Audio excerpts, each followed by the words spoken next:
Житолеп.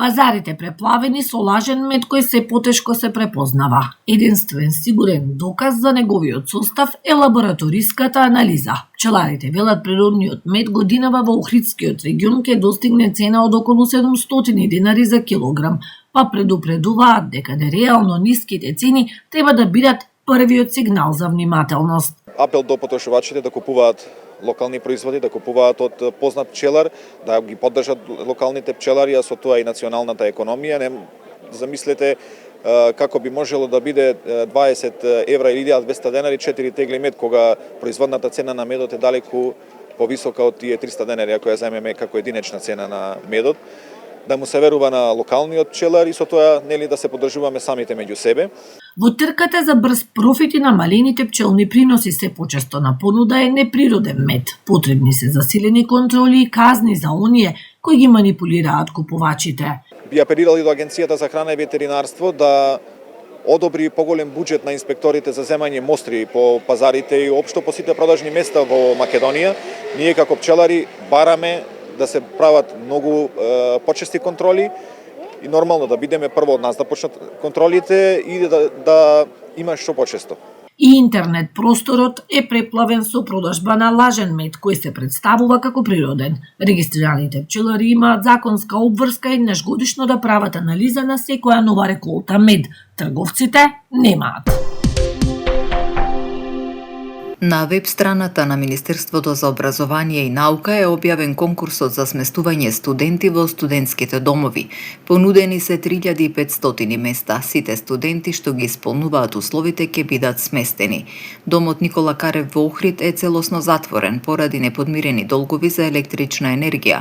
На студентите ќе им се понуди сместување во објект кој е летувалиште на Министерството за внатрешни работи во Охрид. Раководството на домот си поднесе оставка, долгот се уште не е подмирен, информираат од МОН. Од Министерството за моменталната ситуација со студентските домови велат дека целосно реновирани ќе бидат 2 дома, Стив Наумов и Кузма Њосивовски Питу, пошто до крајот на годинава ќе започне реконструкцијата и на преостанатите 7 ширум државава, меѓу кои на Охридскиот Никола Карев.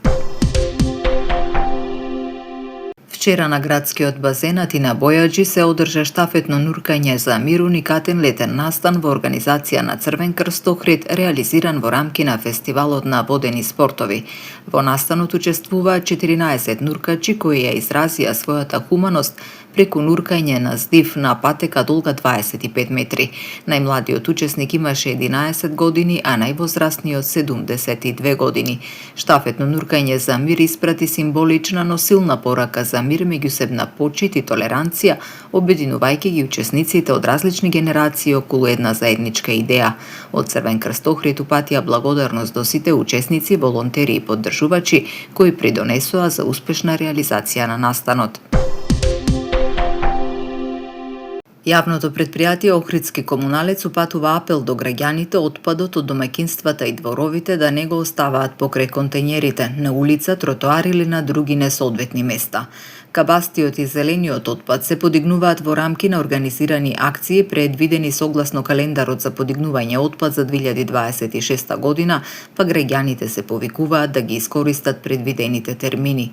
Во акциите за подигнување кабаст отпад може да се одложи стар мебел, како и други поголеми предмети од домаќинствата кои не можат да се одложат во вообичаените садови за комунален отпад. Во рамки на акциите за зелен отпад може да се одложуваат искосена трева, растителен отпад од дворови и градини, како и други растителни остатоци од одржување на зелените површини.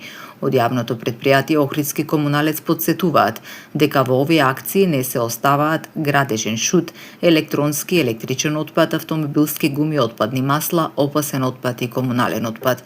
Правилното одлагање на кабастиот и зелениот отпад придонесува за спречување на создавање диви депонии, одржување на чисти и безбедни улици и јавни површини, како и олеснување на понатамошниот третман на отпадот, посочуваат од јавното претпријатие.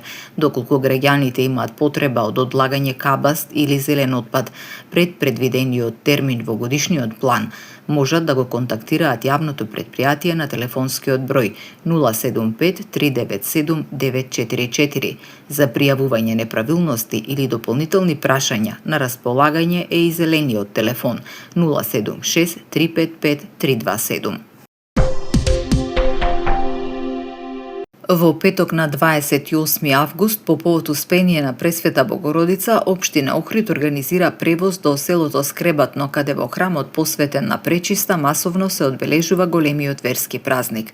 Тргнувањето е во 8 часот и 30 минути од автобуската постојка кај пекарата Мартина на булевар Туристичка и од сред село во Лескоец во 9 часот и 30 минути. Тргнувањето за назад е во 16 часот и 30 минути. Во црквата Света Богородица во Скребатно ќе се одржи света литургија со почеток во 8 часот, пошто ќе следува голем црковно-народен собир и традиционалниот ручек за сите присутни. Трим и лум ви донесува метео. Денеска во Охрид имавме сончево и топло време со мала до умерена облачност. Максималната дневна температура се искачи до 34 степени. Утре во Охрид сончево и топло време со мала до умерена локална облачност, а попладне со нестабилност и услови за дожд, грмежи и засилен ветар. Минималната температура од 17 степени, а дневната ќе достигне до 31 степен. Во Македонија утре температурите ќе се движат во интервал од најниска од 13 степени до максимална дневна до 36 степени Целзиусови. Следува период на сончево и топло време. Попладне наместа ќе има изолирана појава на нестабилност со локален пороен дожд и грмежи.